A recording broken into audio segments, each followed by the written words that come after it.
In any business, a good relationship with the bank is needed for you to succeed. And of course, in any business, you should not only look at the profit. You always have to look on what you have to give to the people, what you have to give to your co-workers and your co-owners of the company. It's very important that there's a heart in everything you do.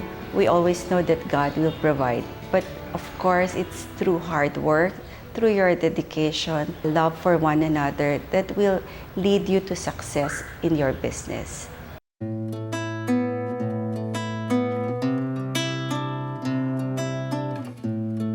I'm Araceli Pascual Tapia, President and CEO of Charmed Incorporated and also the manager of OLT Ventures.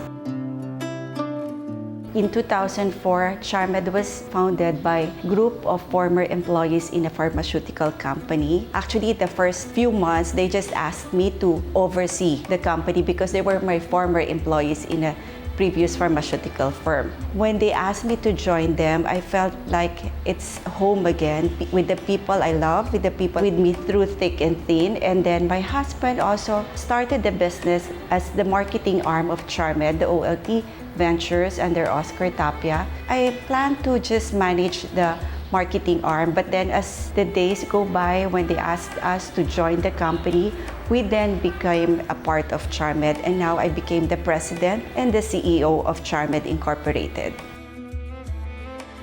Charmed has a heart. It's a different context of business. We develop the business because we care and we provide for one another. It's like a second home for me where I find peace and happiness because there's a self-fulfillment, self-contentment of giving the lowest prices of medicine within the reach of our kapwa Filipino. In 2004, there are just a handful of us. We just started in a 50 square meters office rental space in West Avenue. Luckily, with the help of God, we were able to travel the very next year and we doubled in our numbers already. There are people who joined us and market for us to deliver good medicines to people who are in need.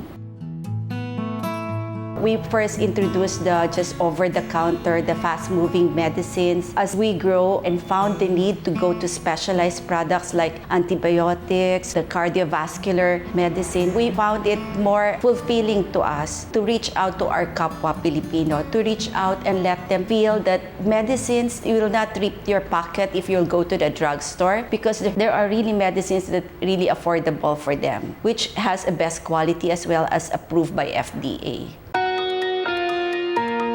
We cater to different distributors nationwide. They are the one marketing to their hospitals. From generic medicines, we also have the hospital supplies, the medical supplies, the diagnostic products. We also catering into food supplements right now that we cater to hospitals, foundations, to NGOs, and to the different market areas and distributors nationwide.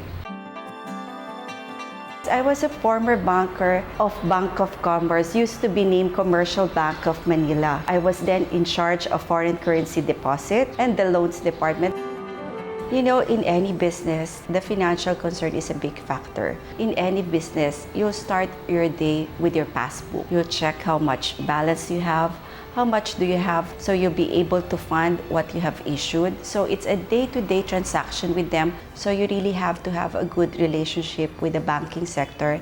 And good enough for us, Bank of Commerce is always there for us. They are the one giving us facility of the bills purchase. Bills purchase is when you receive a check, you deposit. They augment the liquidity of the cash and you will have that in your account as good as cash. So we do not have to worry for the next day because they already encashed the check for us. Bank of Commerce has been with us since we started, since we incorporated, because they were the one who gave us certification to be able to be approved in the corporation. They were there for us to give us a facility in our payroll system, a fast and accurate payroll system that the People will just withdraw their money from the ATM. They were there for us in our certifications, a lot of certifications like for visa purposes, and they're also there for the certification for our supplier to validate that we have a good account with them so that the supplier will give us a longer term, and that would help us in our business. The longer the term, the more it is applicable for us to succeed in our business. Bank of Commerce is giving us full support in everything we need. For example, the auto loan that facilitates the transfer of the goods that we have, the medicines, the hospital supplies, the diagnostic products from our place to the client's place. They service us with auto loan. We upgraded our technology system to cope up with the introduction of Bank of Commerce corporate internet banking system. It would change the traditional check issuance to a check writer facility. It's more convenient to suppliers who does not need to go to the bank to encash the check that we issued to them. It automatically will be credited to their account. Just staying in your office and just do the deposit right there on online banking.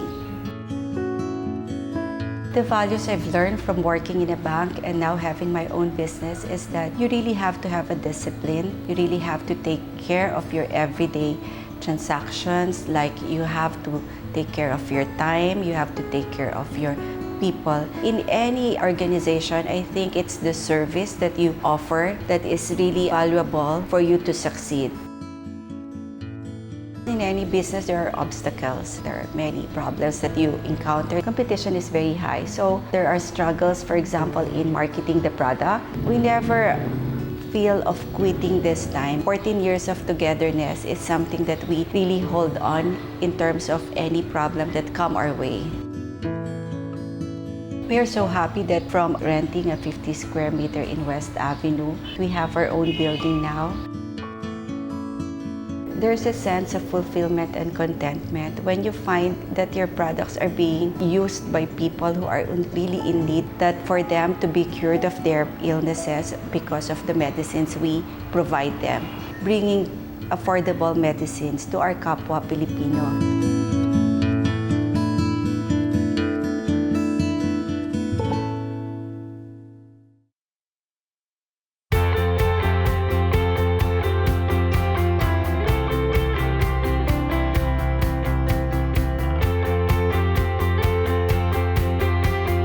Yung gustong magnegosyo, follow their dreams. Hanggang hindi nila ma-achieve ito, huwag silang titigil. I am Rose Ann Hizon Bulan, the Sales and Marketing Director for Modern Trade. Pampanga's Best started in 1967. Sinimulan ng mama ko ang negosyong ito. Yung sobrang karneng baboy ng kapitbahay namin na butcher sa palengke, ginawa niyang produkto. Sa laki ng pamilya namin, naisip ng mama ko na gumawa ng produkto na magsusustain sa aming pamilya. She started making this product and she named it Tocino. Noong unang panahon, walang tocino, burong baboy ang tawag dito. Kaya lang, naisip niya kung burong baboy ang imang-market niya sa Manila, hindi ito ma-accept ng mga Tagalog dahil ito ay maasin. So, she thought of this product which is sweet and naisip niya na gamitin ang pangalan na Tocino, which means sweet tasting. The following day, pinakiusap niya kung pwedeng ibenta sa palengke. Ito ay naibenta. The following day, umulit siya. Ang ginawa naman ng mama ko ay utusan yung aking kapatid na ilako sa kapitbahay. Hindi niya na-realize na mabebenta pala ito. Dali-daling tumakbo si kuya pauwi sa bahay para ibalita kay mama na nakabenta siya. Nung hugutin niya ang perang pinagbentahan niya, hindi niya nakita, nawawala pala yung pera. Hindi siya nagalit kay kuya. Naisip ni mama na, pwede palang maibenta ang produktong ito. Ganyan siya nagsimula. From 5 kilos, dumoble ito, naging 10 kilos, at naging 20 kilos. Kalaunan, hindi na pala 50 kilos o 100 kilo dahil merong mga kaibigan, mga teachers, at saka may isa kaming naging customer na Chinese na nagtinda sa Maynila. Hanggang sa lumaki, by the tons na ang aming binibenta. Bakit niya ipinangalang Pampanga's Best? Pampanga is known for its good food, culinary capital of the Philippines. And si Mama napakagaling magluto. Matikman lang niya, alam na niya kung paano niya lutuin. Naisip niya na ang Pampanga's Best will be the best brand that we will have to carry. Madiskarte si Mama at dahil negosyante siya, mapursige, napalaki niya ito. Ang dad ko naman, very supportive. Kung ano man ang pasukang negosyo ni Mama, nandyan lang si Daddy para suportahan siya. One of the challenges would be first taking the risk. Who would know that this business is going to succeed? Honing the wedding ring of my mom. Isinangla niya dahil walang puhunan sa halagang 3,000. At yun ay ginamit niyang puhunan. Si Mama, yung kanyang willpower, ibang klase. Iba ang foresight ni Mama. Napakalayo. She just felt that with the right timing, right temperature, and the right mixture of that product, it would be a good one. Little did she know that it was going to be an industry of the Philippines. Hindi ko makakalimutan yung mga panahon na nag-aaral kami, pero kailangan namin magtrabaho tumulong sa aming mga magulang. Natuto kaming maghalo ng tosino manually. Kaya kung makikita mo yung mga kamay namin magkakapatid, ito ay pangit dahil sa pagtatrabaho. Ito ang itinuro ng mga magulang namin, maging masipag. Kaming mga magkakapatid, nagtulong-tulong kami. We joined hands together. Tinuruan kami ng magulang namin na pumunta ng palengke madaling araw pa lamang, mamili ng baboy. Pag-uwi mo ng bahay, ito ay iyong titimplahan. Tutulong ka sa paghahalo ng tosino. Summer days, hindi kami nagbabakasyon. Binabayaran kami ng magulang namin para kami ay magtrabaho at gumawa ng mga produkto. Tingin ko naging magandang training din sa aming magkakapatid ito. So after a while, we thought na hindi lang pala ito dapat sa bahay lang kasi sa bahay lang naman nagsimula ang negosyong ito eh. Kailangan na naming lumabas. At eventually, nakilala ang aming pangalan. After naisip niyang tosino, naisip niya gumawa naman ng ibang produkto. Pagdating ng maraming taon, nakita namin nagplato. Naisip namin na kailangan namang mag-penetrate na ng Metro Manila from Pampanga, which is only 70 kilometers away. So we thought of looking for other distributors in Metro Manila. Since I had to move to Manila already, I talked to my mom, Ma, I think it's high time that we open stores also in Metro Manila. So the house that I was living in then, I had to tear down the wall and then put up a store. So yung living room, ginawa kong tindahan. Habang yung sa likuran, doon naman kami nakatira.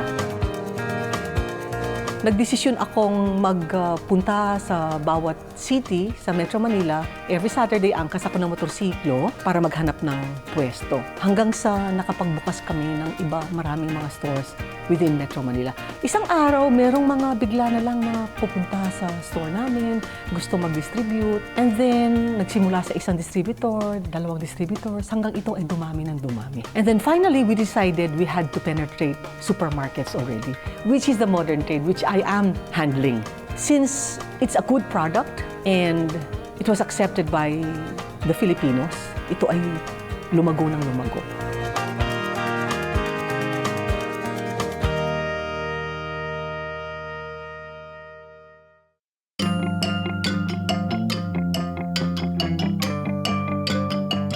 Over the couple of years, we thought that there was a need for expansion. And with the expansion, the capital fund has been sacrificed. So the board decided to secure a loan. We were approached by different banks. Apparently, it was Bank of Commerce that had the best and the lowest interest rates. It was really quick, very fast processing. With the help of Bank of Commerce, we used that fund for the expansion, construction of the buildings, and at the same time, for buying of the machinery from different countries. Dito niyo makikita yung iba-ibang makina namin na ginagamit namin for packaging. This is for tocino. We have for beef tapa. The process is after the production, then the mixture gets here. Wini-weigh nila, pagkatapos diretso sa aming packaging machine. When you mechanize, it's faster. Unlike before na mano-mano, tapos isisil mo yan ng isa-isa, medyo matagal. When in terms of volume, dapat talaga you will have to modernize and use machinery already.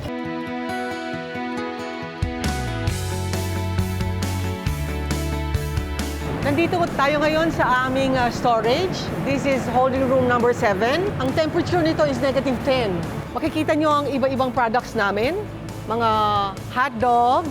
In storage number 7, purely hot dogs and sausages ito. So it's per department also in terms of the storage. Tasty meaty hotdog ito. Itong chomp sausage. This is haba-haba, the footlong. So basically, when my parents started tusino lang. Tapos, nagdagdag kami ng longganisa, nagkaroon kami ng corned beef, may tapa, tapos may hot dogs na rin, iba-ibang products na. Sobrang dami. And this is proudly Kapampangan. Ang maipagmamalaki ko, ito pa rin ang hinahanap ng mga tao, ng mga customers eh. Meron akong nakikita sa supermarket, tinatanong ko eh, ang sinasabi, ito kasi ang gusto ng anak ko eh. That is domestic. International, hinahanap pa rin ng ating mga OFWs. Dahil ito na ang nakasanayan, naging part of their lives already. When you say Pampanga's best, generic niyan is tocino eh. Hinahanap ng ating mga customers. We feel happy, thankful that we have been supported not only by Filipinos, even foreigners like in Japan, Middle East, in Dubai specifically. Pag natitikman nila ang aming produkto, specifically ang tocino, tuwan-tuwa sila. Nag-e-enjoy sila sa tocino namin. Nagsimulang pangarap lang ng parents ko na buhayin ang malaking pamilya, mabigyan kami ng komportableng buhay. Ngayon, hindi lang komportableng buhay, kundi masarap na buhay. With my mom and my dad, our foundation, sobrang thankful, sobrang blessed kami. Kasi hindi lang ito nag-generate ng income para sa aming pamilya. Ito ay nakakatulong din sa mga ibang pamilya, especially our workers, na nakakapagbigay kami ng trabaho, hindi lang sa mga taga Pampanga, kundi sa mga nearby provinces. Bukod doon, kami ay nakakatulong din sa mga maliliit na negosyante na gustong magbenta sa produkto namin, kikipag-partner sa amin, para sila ay magkaroon din ng magandang buhay. Another thing is giving back, sharing your blessings. Mas maganda ang ikaw ang nagbibigay kaysa sa ikaw ang humihingi. Iyan ang laging narinig ko sa magulang namin, especially my mom. Sinasabi niya sa aming mga magkakapatid. My parents are so generous. With the blessings that God has given us, my parents pay back. My mom founded a foundation which she called Ibaka. Started from a housing project after the Lahar. She started donating or building schools. They have feeding programs, also giving assistance to senior citizens.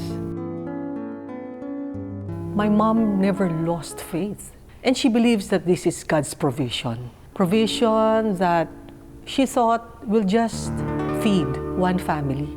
And now it feeds not only the whole country but other countries as well. Mahirap ang family business na mag-succeed. My greatest hope is for the succession of this business. Now that it's already on the 3rd generation, I just hope and pray that it will go on to the 4th generation until the generations to come. This is the legacy that my parents will leave.